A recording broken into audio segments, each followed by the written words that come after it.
میر جمع ہے احباب درد دل کہلے، یہ التفات دل دوستاں رہے نہ رہے۔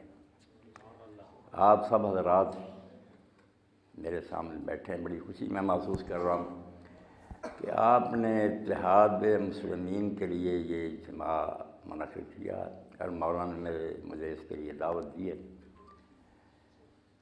میں جب صبح کے وقت آنکھ کھولتا ہوں تو ائمہ اہل بیت علیہ السلام نے جو دعائیں سکھائی ہیں ان میں سے ایک دعا میں پڑھتا ہوں، الحمدللہ الذی جعلنی من امت محمد صلی اللہ علیہ وسلم ولم یجعلنی من سائر الامم، کہ تعریف ہے اس خدا کی جس نے مجھے محمد رسول اللہ صلی اللہ علیہ وسلم کی امت میں پیدا فرمایا، کسی دوسری امت میں پیدا نہیں کیا۔ اس سے بڑھ کر شرف اور اس سے بڑھ کر فخر کی بات میرے اور آپ کے لیے کوئی نہیں ہو سکتی۔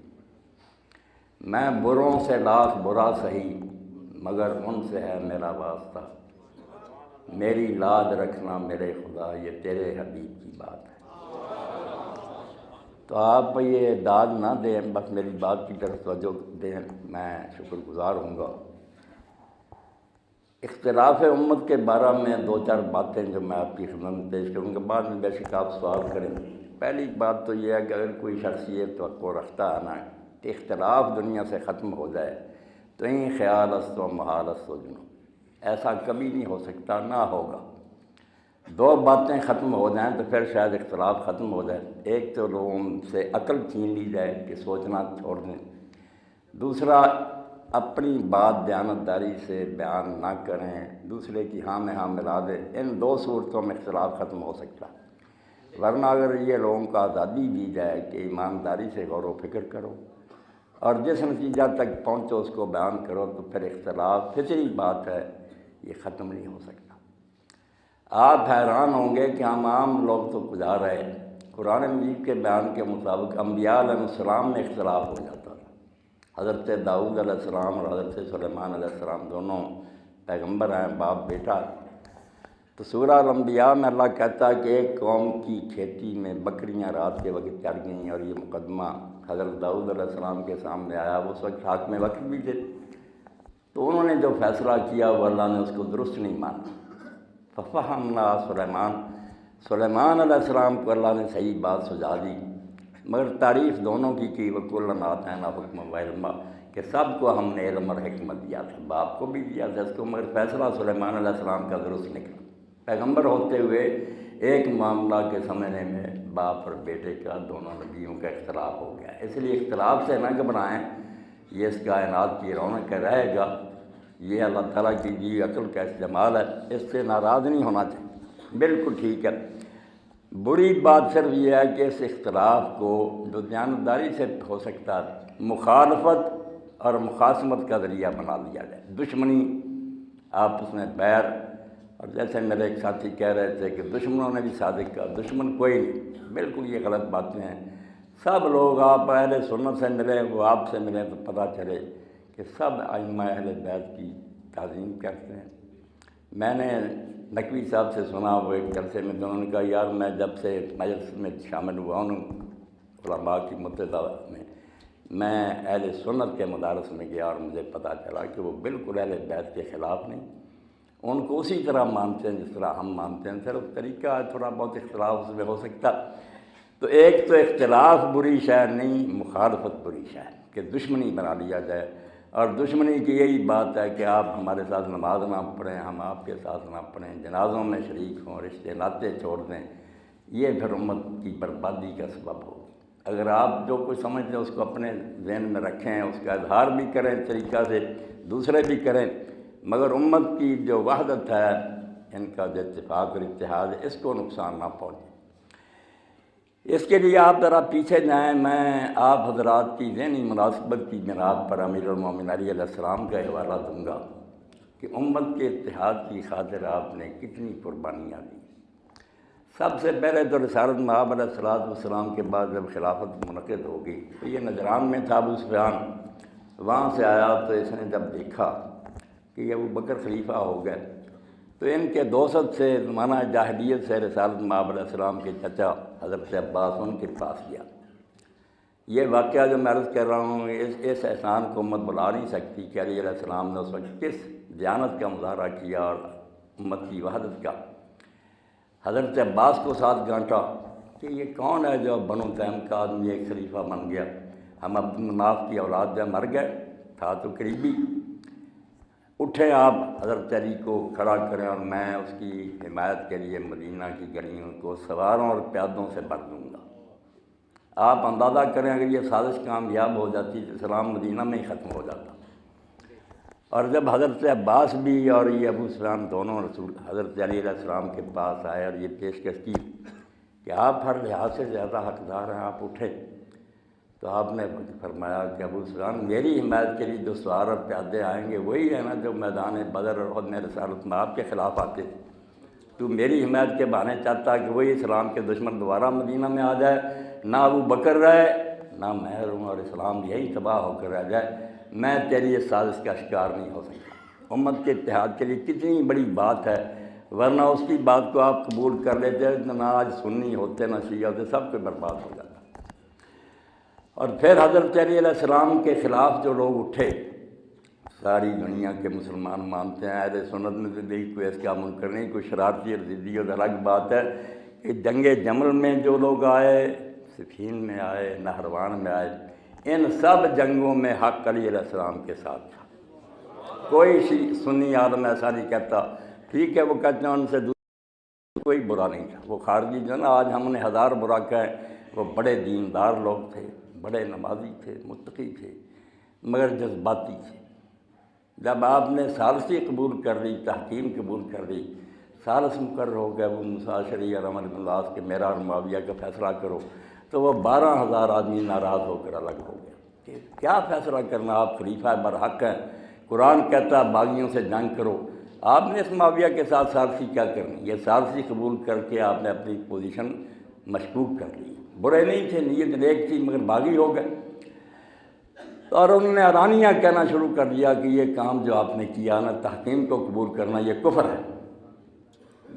اتنی دور تک چلے گئے کہ وہ پہلے ہی کافر تھے جو آپ سے لڑ رہے تھے، مگر آپ بھی کافر ہو گئے ہیں، آپ نے اپنی خلافت کو مشکوک اعلانیہ کہتے تھے علی علیہ السلام کو کہ آپ کافر ہیں، کفر سے توبہ کریں، پھر ہم دوبارہ آئیں گے آپ کی فوج میں، ورنہ آپ کو جہاں پائیں گے قتل کریں گے۔ اعلانیہ کہتے ہیں قتل کریں گے، مگر اندازہ کریں آپ ان لوگوں کے بارے میں علیہ السلام نے کیا فرمایا۔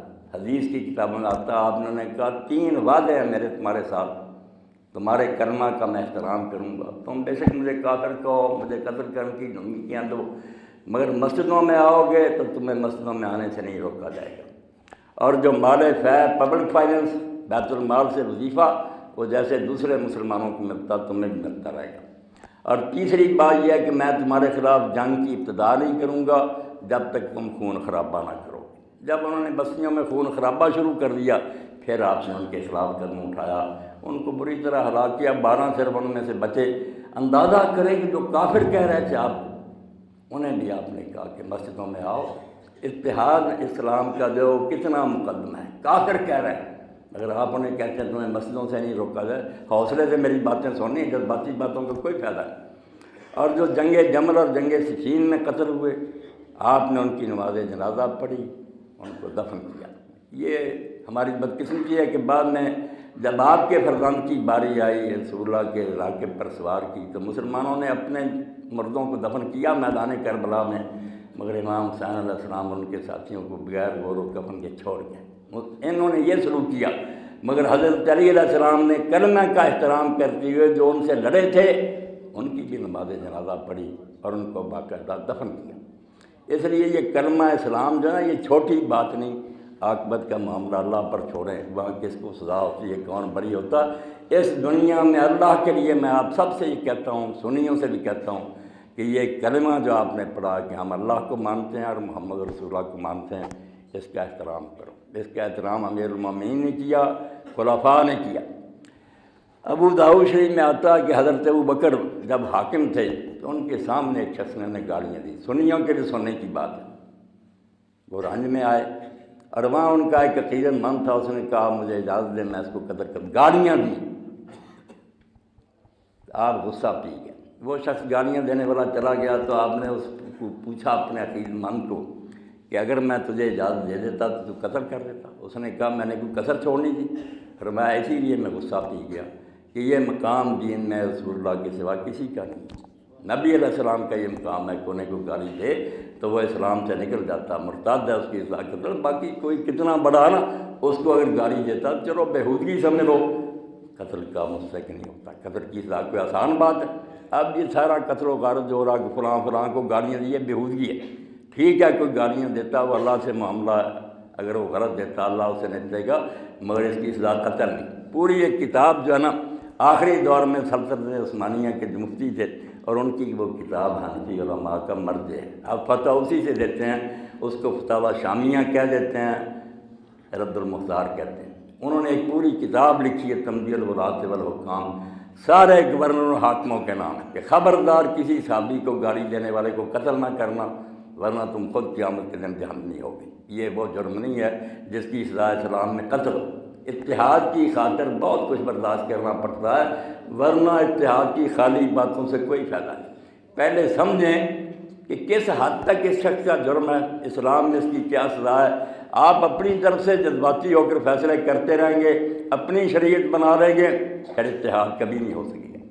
اور نماز کے بارے میں آپ حیران ہوں گے، امام حسن علیہ السلام، امام حسین علیہ السلام، ان کے سامنے مروان جو تھا نا وہ مدینہ میں نماز پڑھاتا تھا۔ اب جو اس کا کردار ہے وہ سنی شیعہ سب جانتے ہیں، مگر یہ دونوں اس کے پیچھے نماز پڑھتے تھے، اور یہ خبر ہمیں امام جعفر صادق علیہ السلام نے دی ہے، اور پھر اس نماز کو دہراتے بھی نہیں تھے۔ کہتے ہیں اس کو سب و شتم بھی کرتے تھے، برا کہتے تھے، مگر نماز اس کے پیچھے پڑھتے تھے، کیونکہ اسلام اس وقت تک نہیں آپ مستحکم ہو سکتا، نہ اتحاد ہو سکتا جب تک آپ نماز ایک نہ کریں۔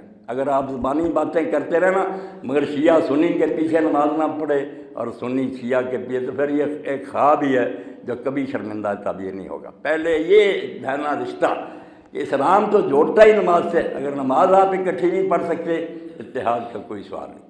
اور آپ حیران ہوں گے کہ ائمہ اہل بیت علیہ السلام کی 30 سے زیادہ حدیثیں ہیں کہ سنی عالم کی پیچھے نماز پڑھنے میں اتنا ثواب۔ آپ ہاتھ لٹکا کر پڑھیں، میری مسجد میں اگر آپ آئیں تو بالکل حرمین کا نمونہ دیکھیں گے، لوگ ہاتھ چھوڑ کر پڑھ رہے ہیں، ناف کے نیچے ہے، سینے پر ہے، کسی کو کوئی تحفظ نہیں، کوئی کسی دوسرے کو کچھ نہیں کہتا، سب جانتے ہیں کہ یہ باتیں معمولی ہیں۔ اب میرے سامنے علماء بیٹھے، میں کہوں گا کہ اگر آپ لوگ اتحاد چاہتے ہیں تو پہلے علماء بیٹھ کر یہ فیصلہ کریں کہ یہ فروعی مسائل میں جو اختلاف ہے، ہاتھ چھوڑنا یا باندھنا، اس کا درجہ کیا ہے اسلام۔ اگر تم لوگ کہتے ہو جیسے شیعہ حضرات کی یہ مبطل صلاۃ ہے، ہاتھ باندھ لیے نماز باطل ہوگی، ثابت کرو، ائمہ اہل بیت سے اور شیعہ فقہ ثابت کرو کیوں مبطل صلاۃ ہے۔ یہ کہو ہم نہیں باندھتے، ٹھیک ہے نہ باندھو۔ سنیوں میں سے بھی امام مالک رحمۃ اللہ علیہ کے پیروں نہیں باندھتے، امام لیث کے پیروں جو تھے مصر میں وہ نہیں باندھتے تھے، امام اوزاعی شام میں نہیں باندھتے، اور میں خود کئی رقصوں میں کھلے ہاتھ پڑھتا ہوں، کوئی بات نہیں۔ مگر یہ کہنا کہ باندھ لیے تو نماز باطل ہو جائے گی، یہ عام شیعہ کتابوں میں ایسے ہی لکھا، مگر اس کی کوئی دلیل نہیں، کوئی ثابت نہیں کر سکتا کیوں باطل ہے چلنا۔ آپ یقین جانیں نماز جو ہے نا، کئی لوگ مجھ سے سوال کرتے ہیں کہ 10 سال اللہ کے نبی نے مسجد نبی میں ہزاروں کے مجمع میں نماز پڑھی ہے، مسلمانوں کا اس میں اتفاق نہیں۔ آپ اس سوال کے بوجھ سے نکل ہی نہیں سکتے غیر مسلموں کے۔ آپ کہیں گے ہمیں اہل بیت نے یہ بتایا، وہ کہیں صحابہ نہیں، کافر نہیں یہ سنیں گے، وہ کہتے ہیں یار نبی علانیہ پڑھتا رہا، اس پر بھی تمہارا اتفاق نہیں۔ اس بات کو پلے باندھو اور میں ثابت کر دوں گا کہ رسول اللہ نے ہاتھ بھی باندھے اور چھوڑے بھی۔ اس لیے کوئی بات نہیں، شرارتی لوگوں نے اپنی دکانیں بنانے کے لیے ایسا کیا، ورنہ اس میں کوئی فرق نہیں، کوئی ہاتھ باندھ دے چھوڑ دے۔ نماز کے کچھ اجزاء ایسے ہیں جو فرائض اور واجبات، ان کے بغیر نماز نہیں۔ جیسے آپ اس وقت ہزاروں کی تعداد میں بیٹھے ہیں، قد چھوٹے بڑے ہیں، رنگ جدا جدا ہے، بہت سی چیزوں میں فرق ہے، مگر آپ سب انسان کہلاتے ہیں۔ نماز نماز کہلائے گی بے شک 100 طرح پڑھی جائے، جب تک یہ 6-7 باتیں رہ جائیں کہ نماز شروع کرے اللہ اکبر سے کہ ہاتھ اٹھانا بھی فرض نہیں، واجب نہیں، سنت۔ اسی لیے ہمارے یہاں مسجد رحمان ہے، وہاں دونوں ریاستوں میں کوئی ہاتھ نہیں اٹھاتا، پہلی مرتبہ بھی نہیں اٹھاتی۔ وہ حکومت جو وہاں چل رہی ہے یہ خارجیوں کی ایک شاخ ہے، مگر بہت نرم بہت دل لوگ ہیں مسجد رحمان کے لوگ، وہاں سلطان بھی آبادی ہے، وہاں قاضی بھی آبادی ہیں، آتے ہیں سیدھے کھڑے ہوتے ہیں اللہ اکبر۔ اللہ اکبر تکبیر تحریمہ فرض ہے، اس کے بغیر نماز چالو نہیں ہوگی۔ ہاتھ آپ اٹھا رہے ہیں تو بہتر ہے، نہ اٹھائیں تو نماز کا کچھ نہیں بگڑے گا، ان کی نمازیں بھی درست ہیں۔ اس کے بعد ہے کہ سورہ فاتحہ پڑھیں، اس کے ساتھ سورہ پڑھیں، کوئی سب مسلمان پڑھیں، رکوع کریں، پھر سیدھا کھڑا ہوں، پھر 2 سجدے کریں، ان کے درمیان بیٹھیں، آخر میں تشہد پڑھیں اور سلام کہیں۔ کئی دوست مجھ سے پوچھتے ہیں شیعہ سلام نہیں کہتے کیونکہ وہ آدمی نے ادھر منہ پھیرا ادھر منہ، اس کو اسلام کہتے ہیں۔ حالانکہ اگر وہ افریقہ اور لیبیا وغیرہ میں جائیں، وہاں سنی جو ہیں امام مالک کے پیرو، وہ بھی منہ سیدھا رکھ کر بس السلام علیکم کہہ دیتے ہیں۔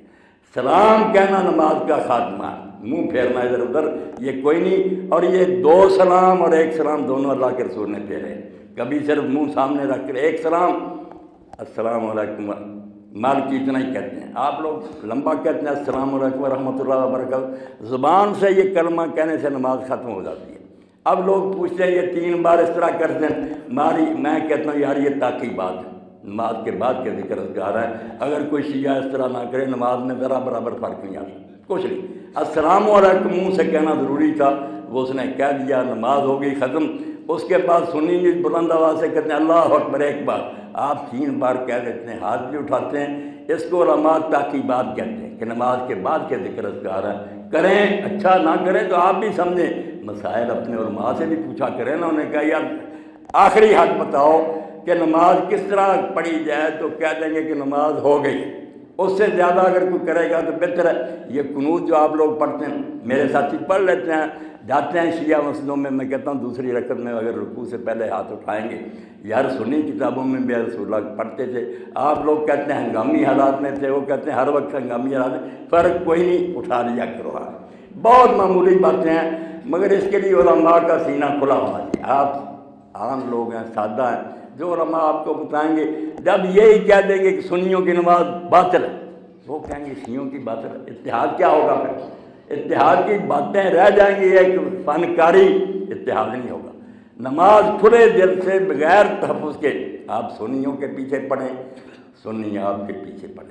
ابھی علامہ صاحب نماز پڑھائیں، میں ان کے پیچھے پڑھوں گا، مجھے ذرا ہچکچاہٹ نہیں ہوگی کہ میری نماز کو کوئی نقصان پہنچے گا۔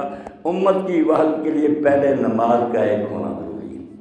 اور پھر ایک بات جو میں عرض کروں، میں دونوں کو مجرم سمجھتا ہوں۔ ان دنوں میں سنی حضرات کتابیں لکھتے ہیں کہ شیعوں کی کتابوں میں آتا ہے قرآن مجید میں اس طرح تھا، مگر اب نہیں ہے۔ باقی بہت روایتیں جس سے قرآن مشکوک ہو گیا، اور یہ صرف آپ کی نہیں سنیوں کی کتابوں میں بھی ہے، اس طرح تھا پہلے مگر اس میں نہیں ہے۔ نتیجہ کیا نکلا؟ ہندو، عیسائی اور غیر مسلموں کے آپ بیان سنیں، وہ نعرے لگاتے ہیں کہ دونوں فریقوں نے مان لیا کہ ان کی کتاب بدل چکی ہے۔ آپ میں سے کئی لوگوں کے ذہنوں میں پھنسا ہوگا قرآن بدل گیا۔ اگر قرآن بدل گیا تو حدیثوں کا کوئی اعتبار نہیں، حدیثیں تو پہلے ہی جانی، میں نے فلاں سے سنا، اس نے فلاں سے سنا، ان کا کیا اعتبار؟ قرآن جو مشرق مغرب میں چلا آ رہا ساری امت کے پاس، جب وہی بدل گیا تو آپ امت کیا ہے؟ آپ یہود نصارہ سے بدتر ہیں کہ ان کی کتابیں وہ نہیں مانتے کہ ان میں تبدیلی، آپ نے خود کہہ دیا قرآن بدل گیا۔ اس لیے پہلے یہ علماء حضرات میں ان سے منت سماج کروں گا، سنی بھی بیٹھے، یہ بھی بیٹھے اپنی کتابوں میں جہاں جہاں ہے نا کہ قرآن میں یہ تھا، رب نے اس کو کھرچے، اس کو بالکل پھینک دے دیوار کے ساتھ، ورنہ اگر کتاب اللہ میں تبدیلی ہوگی تو امت کے پلے کیا؟ اس بنا پر یہ مسلمان کہلاتے ہیں۔ پھر نیا نبی آنا چاہیے جو نئی کتاب لے کر آئے۔ قرآن کے بارے میں جہاں جہاں کوئی روایت ہے، روایتوں کو آگ لگا دو، یہ انسانوں کی باتیں ہیں کہ میں نے فلاں سے سنا، کون جانتا؟ یہ منافق لوگ ہیں جو ایسی باتیں کرتے رہے۔ قرآن مشرق سے مغرب تک، اور یہ کوئی شیعہ عالم بھی نہیں کرتا۔ جب پوچھا جاتا ہے کہ ائمہ طاہرین کے پاس کوئی اور قرآن تھا، نہیں کہتے ہیں، بالکل یہ بہانہ بنائیں گے کہ مہدی علیہ السلام کے آنے تک انہوں نے اسی کا انتظار کر، اس وقت تو یہی چلتا رہا۔ یار ظلم ہو گیا کہ کتاب اللہ بدل چکی تھی، اس کو کیا چالو کرنا تھا؟ کہہ دیں چھوڑ دو بھائی، یہ کتاب اب خدا کی نہیں۔ تو اس لیے ایک میری منت یہ ہے کہ سنی، میں ان کو بھی مجرم ٹھہراتا ہوں، میں ان کی روایتوں کو بھی جانتا ہوں کہ اس میں انہوں نے بھی لکھا کہ اس میں یہ تھا اور نہیں رہا، نہیں، قرآن جتنا تھا اتنا ہی ہے، نہ اس میں زیر کا فرق پڑا نہ زبر کا پڑا۔ یہ اللہ کی حالت میں جو اس کو مشکوک کرنے کی کوشش کرے وہ پھر اتحاد مسلمین کی باتیں کرے تو منافق ہے، بالکل بے ایمان آدمی ہے۔ پھر اتحاد کس بات پر ہوگا جب ہمارے پاس اللہ کی کتاب ہی نہیں۔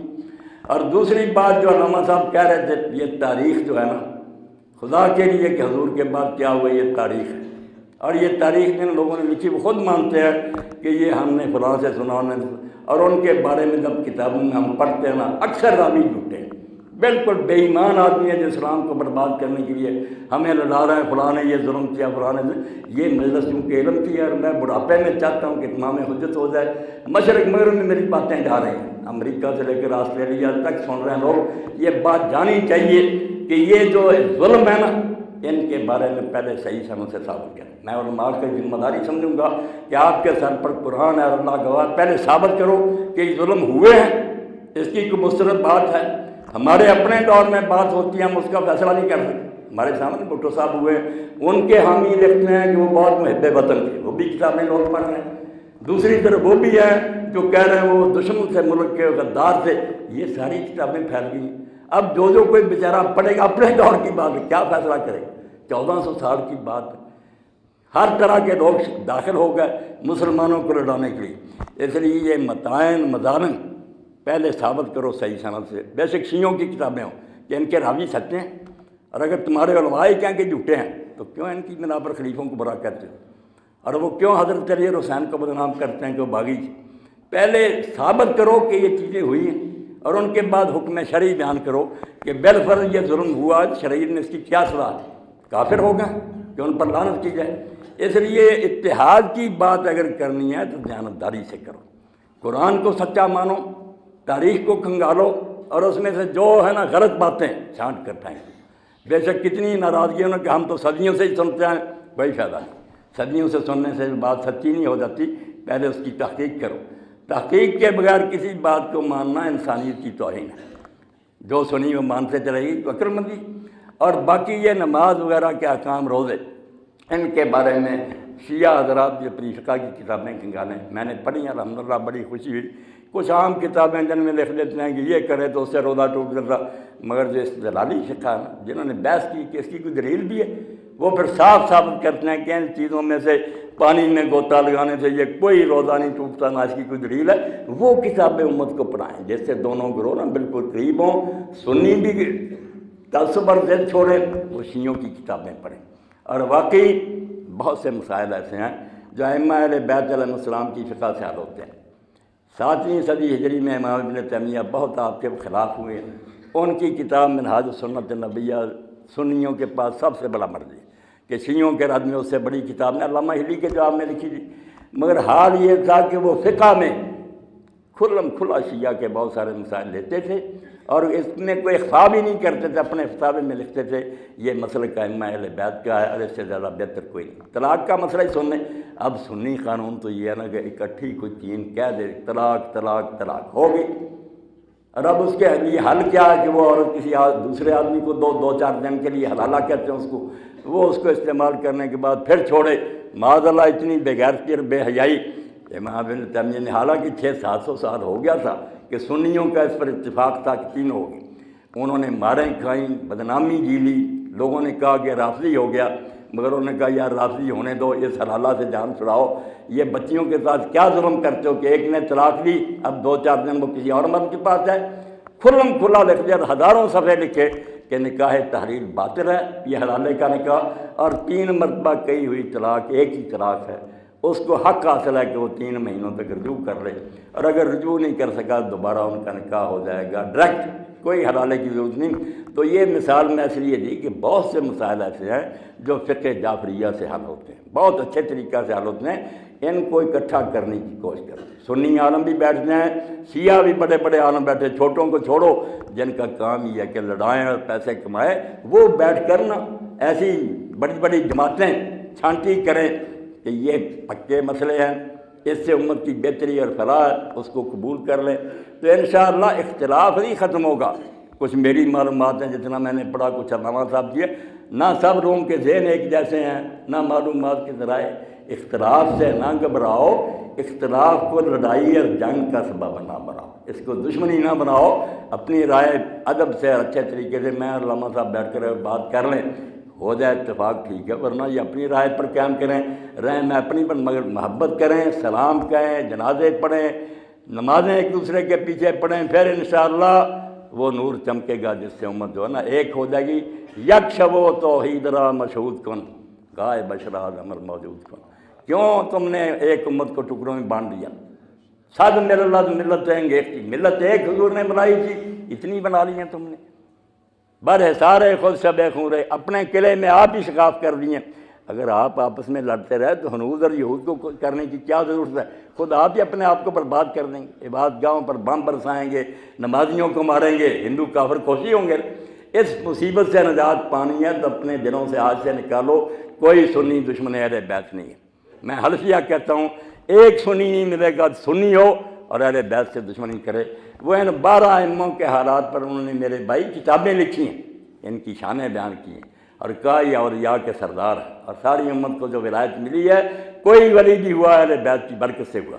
اس لیے دور دور رہ کر یہی ہے کہ ذاکر آئیں گے تمہیں کہیں گے سنی نہیں اہل بیت کو مانتے، وہ کہیں گے ہم نہیں فلاں کو مان رہے۔ یہ بات پہ بالکل غلط ہے۔ اس کے لیے وسعت قلب کی ضرورت، سینہ کھلا کرو، علم حاصل کرو، تم سنیوں کی مجلسوں میں جایا کرو، وہ تمہاری مجلسوں میں آئیں، اور اچھے عالموں کو بلاؤ جو ملانے کی کوشش کریں، جو لڑانا چاہتے ہیں ان سے پناہ مانگو، وہ صرف اپنے پیٹ کے دھندے کے لیے چاہتے ہیں کہ امت برباد ہو۔ اس امت کو ایک کرنے کے لیے ضروری ہے کہ اپنے دلوں میں طے کر لیں کہ ان کی نسبت جو ہے بہت بلند ہے، ماذ حکم نسبت سے ملت ہے۔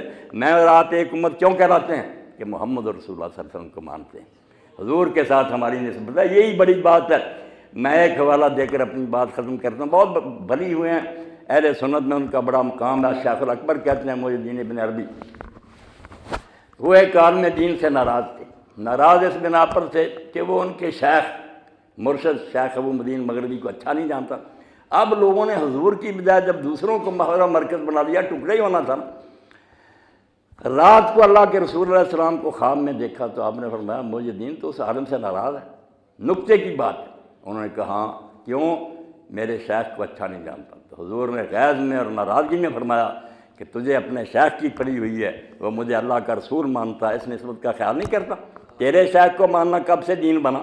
مجھے محمد رسول اللہ مانتا ہے، اس نسبت کا خیال، صبح ہی جا کر اس سے معافی مانگ، ورنہ تیرا حشر جو نا بہت اللہ کے ہاں برا ہوگا۔ صبح ہی جا کر اس عالم سے صلح کی اور معافی منگی، رسول اللہ کے نام کو سر بلند کرو، حضور علیہ السلام کی امت ہونے کا لحاظ کرو، جو یہ کلمہ پڑھتا ہے محمد رسول اللہ، اس کو سینے سے لگاؤ، پیار کرو، پھر آگے کی باتیں بھی کسی محفل میں ادب سے اور محبت سے ہو جائیں، ٹھیک ہے، ورنہ اتنا ہی نام کافی ہے نجات کے لیے۔ اور رسول اللہ کو ماننے والا کوئی اہل بیت کا دشمن نہیں۔ اگر تمہیں کوئی سنی نظر آئے میرے ملاقات کرا دینا، کوئی نہیں نظر آئے گا، سب قربان جاتے ہیں، سب یہ کہتے ہیں فلا تاجل باہل البیت ناسن واہل البیت ہم السادہ، کہ دوسرے لوگوں کو اہل بیت کے برابر نہ کرو، اہل بیت خدا کی طرف سے چنے ہوئے لوگ ہیں۔ فبغضهم من الانسان کفر حقیقی محبهم عبادہ، ان سے محبت رکھنا اصلی عبادت ہے، اور ان سے بغض رکھنا سچ مچ کا کفر ہے۔ اللہ تعالیٰ مجھے اور آپ کو اہل بیت کی محبت، اللہ کے رسول کی محبت نصیب کرے، اور حضور کی نسبت کو ترجیح دیتے ہوئے امت کا کوئی فرد سامنے آئے اس سے محبت کرے، کسی گروہ کا بھی حضور کا امتی ہے، اس خیال سے تم سارے پھر بھائی بن جاؤ گے۔ کون عباد اللہ اخوانا، وآخر دعوانا الحمدللہ رب العالمین، وصلی اللہ تعالی علی خیر خلقہ سیدنا مولانا محمد وآلہ الطاہرین۔ میں مشکور ہوں کہ آپ نے میری باتیں سن لی۔ چمن میں تلخ نوائی میری گوارا کر، کہ زہر بھی کبھی کرتا ہے کاڑے تریا کی، کڑوی باتیں نہیں کبھی فائدہ دے جا کہ ناراض نہ ہونا۔ میں جو میرے دل میں تھا اگر اس میں کوئی ادھر ادھر کی بات کرتا تو اللہ کے یہاں مجرم ہوتا۔ میں نے اپنا اندیہ بالکل کھول کر بیان کر دیا، اور انشاءاللہ یہ پوری دنیا میں بچے پھیلا دیں گے، اور اس آواز کو سن کر اتنے لوگوں کی دعائیں مجھے نصیب ہوتی ہیں نا، مرد عورتیں، کہ اللہ کے بندے جو اسلام تو انہیں بتایا، اس کے ہوتے ہوئے پھر کیا فساد ہو سکتا ہے؟ وہ کھلے ہاتھیں پڑھنے لگے، باندھ کر ہی پڑھنے لگے، لڑائی کرنے والے لوگ بعد نہیں آئیں گے، ان کا دھندا اسی طرح چلے گا، دکانیں قائم رہیں گی۔ اللہ ہدایت دے، اس امت کو اللہ تعالیٰ مستحکم اور مضبوط کرے، متحد کرے۔